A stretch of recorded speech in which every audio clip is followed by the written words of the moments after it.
नहीं फिरोज जी, अभी भी आवाज नहीं आ रही है। चलिए जल्दी से कनेक्ट करने की कोशिश करेंगे दोबारा से। अनिल जी, मुझे सुन पा रहे हैं? अनिल जी, आपकी भी आवाज नहीं आ रही है। अनम्यूट करिए यदि म्यूट किया है तो प्लीज। अनम्यूट करिए। राखी वर्मा जी, हाँ राखी अनिल जी जी, आवाज आ रही है मेरी? हाँ आपकी आवाज आ रही है। बड़ी हाँ, नाराजगी है, देखिए कर्मचारी संघ से लोग हमारे साथ जुड़े हैं। और बड़ी बात ये सर, ओपीएस की बहाली तो चलिए कतार में है, ओपीएस सबसे पहली प्राथमिकता रही, उसको लेके चीजें हुई, फिर एनपीएस आ गया, अब यूपीएस भी आ गया। तो ये विकल्प चुनने के लिए ठीक है, 30 सितंबर तक की बात की गई है। अब यदि आपको 50% पेंशन की गारंटी चाहिए तो आप यूपीएस ले लो, मार्केट से रिटर्न चाहिए तो आप एनपीएस में चले जाओ।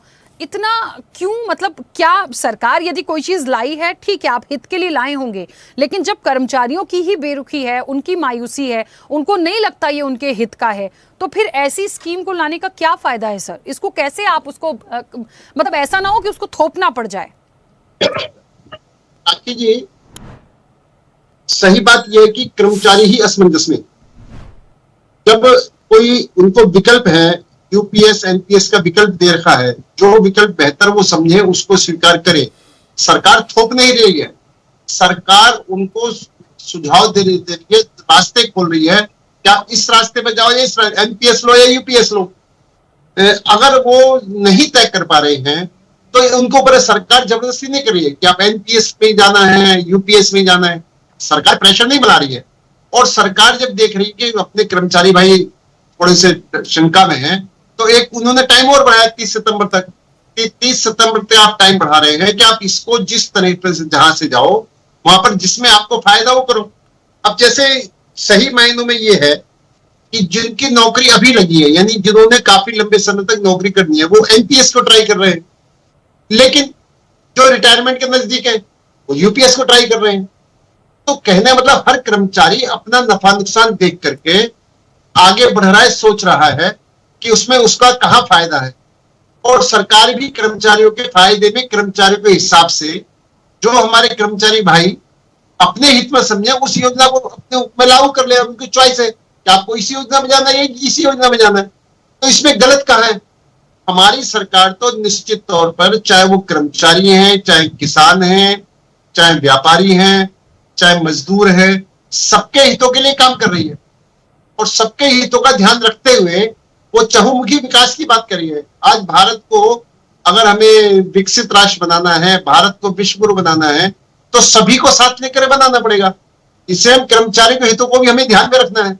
हम कर्मचारियों का हित करके देश आगे नहीं बढ़ा सकते, किसानों का हित करके देश आगे नहीं बढ़ा सकते। सबको साथ में लेकर के चलना है, तो सबके हितों का ध्यान रखना है।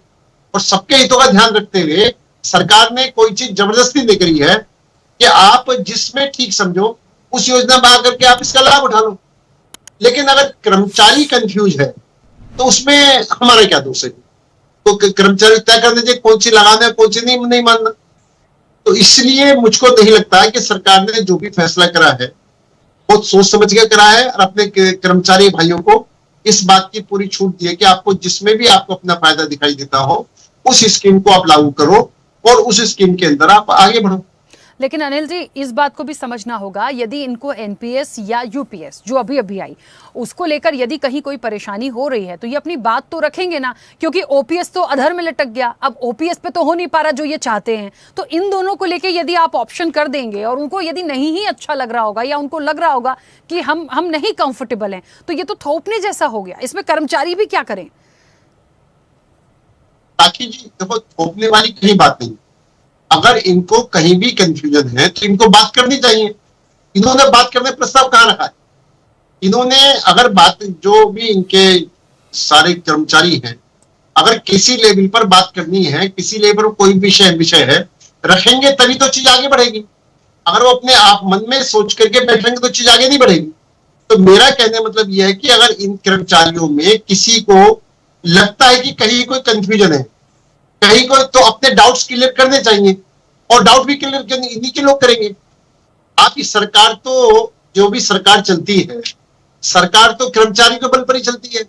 चाहे आईएएस है, चाहे आपके आईपीएस है, सब कहीं ना कहीं देश के तो कर्मचारी हैं, सरकार के तो कर्मचारी हैं।